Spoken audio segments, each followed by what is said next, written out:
започва. Продължаваме сагата с представянето на водещи македонски автори.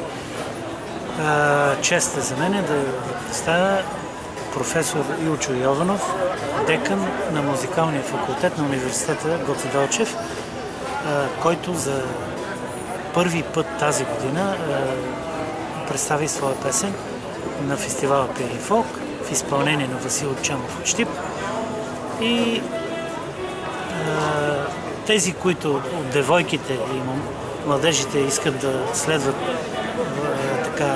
в ВУЗ, могат да имат предвид, че това е декана на този ВУЗ, който е най-авторитетният в Македония. Господин Йованов, чест е за мен, че го представям пред публиката на Родопите, защото това е телевизия Деймос, най-гледаната в Родопите, а оттам излизат много гласовити млади бъдещи изпълнители. Редовният въпрос, който задаваме на всички дейци за духовния живот в Скопие, защото ние сме в Скопие, клубове, музикални, литературни, всякакви уметнички. Как е врили този живот? Развива ли се? Прво, благодаря за убавите зборови, господин Пензов. Поздрав до гледачите на Демос телевизия от Родопите. Много ми е приятно, што и в Цинеки и денес се дружиме со вас, со гостите од Бугарија. Многу сум среќен и задоволен што ве запознав, што веќе една година имаме соработка со вас со фестивалот Пири Фолк. Тоа е многу голем фестивал и јас во моите кругови на битисување во државата, во Македонија, го кажувам како фестивал над фестивалите. Значи, ја би сакал повеќе, ако може за Пири Фолк да зборува, ако ми дозволите. Да, какво ви е впечатлението? Мојот впечаток, тоа е многу битно, сакам публиката ваша од Бугарија да слушне, ако имат прилика да биде тоа. Какво мисли имам јас за овој фестивал?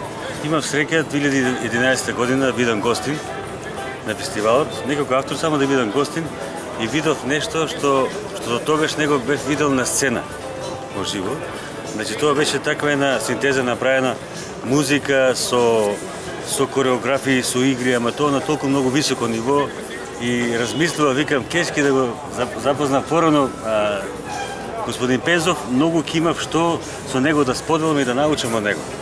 Между другото, професор Йованов е бивш директор на фестивала Цветници в Македония. Бил е диригент на оркестъра на Македонска радиотелевизия, на Валандово. Той е висока летва, автор и композитор, не само в рамките на Македония, него го канат в рамките на бивша Югославия, а и в Европа. Това, че ви го представям, имате така редка възможност да се запознаете с водещ балкански творец. И така продължи, благодарам, повторно. И продължи соработката, затоа така се договоривме, направив една песна и ви благодарам исто на комисијата и на вас, господин Пензов. Бев награден со најдобар аранжман на фестивалот Пири Фолк.